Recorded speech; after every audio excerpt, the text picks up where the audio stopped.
Halo Miss Hema dan teman-temanku sekalian, hari ini saya akan mempresentasikan perebutan wilayah antara Indonesia dan Malaysia. Perkenalan diri. Halo semua, perkenalkan nama saya Rio Laviana Tanoel Jaya dari kelas 8C. Dalam video ini, saya akan menjelaskan tentang perebutan wilayah yaitu Pulau Sipadan dan Legitan antara Indonesia dan Malaysia. Silakan disimak ya. Informasi tentang perebutan wilayah antara Indonesia dan Malaysia. Sebelum saya menjelaskan masalahnya, apa sih yang terjadi di Pulau Sipadan dan Legitan? Nah, sekarang pulau itu ditinggali oleh Malaysia karena bukti sejarah Malaysia lebih kuat. Yang terlibat di peristiwa itu adalah pada 21 Juni 1996 di Kuala Lumpur, perwakilan Indonesia Maudy Yuno dan perwakilan Malaysia Anwar Ibrahim menandatangani laporan bersama yang ditujukan pada Presiden Soeharto dan Perdana Menteri Mahathir Muhammad. Peristiwa perebutan itu terjadi karena disebabkan oleh ketidakjelasan garis perbatasan yang dulunya dibuat Belanda dan Inggris di perairan timur Pulau Kalimantan.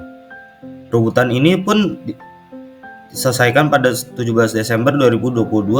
Makanan hukum internasional memberikan kedaulatan atas Pulau Sipadan dan Pulau Legitan kepada Malaysia karena bukti sejarah Malaysia lebih kuat dari Indonesia. Peristiwa tersebut itu pun terjadi di Pulau Sipadan dan Legitan yaitu Malaysia Timur. Mungkin kalian bertanya-tanya, bagaimana peristiwa itu terjadi? Karena sengketa atas Pulau Sipadan dan Legitan terletak di sebelah timur Pulau Saltik, Kalimantan Timur, tepatnya di Selat Makassar. Awalnya pada 1966, Indonesia dan Malaysia sama-sama memberi izin eksplorasi atas Pulau Sipadan dan Legitan. Izin akan tetapi pada 1976, sengketa atas kepemilikan Pulau Sipadan dan Legitan mulai terjadi setelah dilangsungkan pertemuan mengenal hukum laut antara Indonesia dan Malaysia. Isi atau masalah. Kejadian itu pun terjadi pada saat tahun 1969 kala kedua negara yaitu Indonesia dan Malaysia sedang berunding untuk menetapkan batas landas kontingen Indonesia dan Malaysia. Mencoba menyelesaikan masalah tersebut di tingkat pemerintahan kedua negara yang sama bertahun-tahun, tetapi gagal.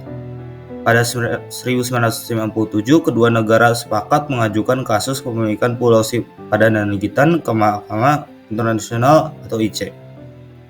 Indonesia sendiri mengeklaim memiliki hak atas kepemilikan kedua pulau tersebut berdasarkan perjanjian antara Inggris dan Belanda pada 1981. Sementara itu, Malaysia menilai perjanjian 1981 tidak mendukung klaim Indonesia atas Pulau Sipadan dan Legitan. Sebaliknya, perjanjian tersebut sebenarnya malah menegaskan kepemilikan Malaysia dan pulau itu. Indonesia dan Malaysia kemudian mengacu pada peta perbatasan zaman penjajahan Belanda India untuk menentukan batas negara. Peta tersebut merupakan hasil dari Konvensi 1891, Perjanjian 1951, dan Perjanjian 1978. Malaysia juga menilai Belanda dan Indonesia melentarkan pulau itu. Melihat klaim-klaim yang diberikan Malaysia dari Indonesia, ICC memutuskan bahwa kedaulatan atas Pulau Legitan dan Pulau Sipadan merupakan milik Malaysia. Jadi solusi dari antara kedua negara itu yaitu Indonesia dan Malaysia, mereka mengadakan rapat untuk mencocokkan sejarah mana yang lebih kuat agar pulau itu bisa menjadi hak salah satu negara tersebut. Jadi dari rapat-rapat tersebut Malaysia mendapatkan dua pulau tersebut karena bukti sejarahnya lebih kuat. Hubungan RI dan Malaysia dan pengaruhnya. Perebutan atas Pulau Sipadan dan Legitan antara Indonesia dan Malaysia berlangsung sejak 1960 hingga 2022 atau selama 33 tahun. Awalnya pada 1966, Indonesia dan Malaysia sama-sama memberi izin eksplorasi atas Pulau Sipadan dan Legitan. Izin tersebut dikeluarkan pada 16 Oktober 1966 kepada perusahaan yang asing PN Pertambangan Minyak Nasional dan Japex. Akan tetapi pada 1967 perebutan atas kepemilikan Pulau Sipadan dan Legitan mulai terjadi. Setelah dilangsungkan pertemuan mengenai hukum laut antara Indonesia dan Malaysia, keterowongan Indonesia terhadap wilayah Pulau Sipadan dan Legitan inilah membuat pulau tersebut tidak dilirik sama sekali oleh pemerintah. Mereka sibuk urusan politik dan negerinya, sehingga menghiraukan bagian-bagian pulau kecil yang jauh dari jangkauan pada pulau tersebut mampu memberikan sumbangan besar terhadap potensi wilayah dari kekayaan alam Indonesia.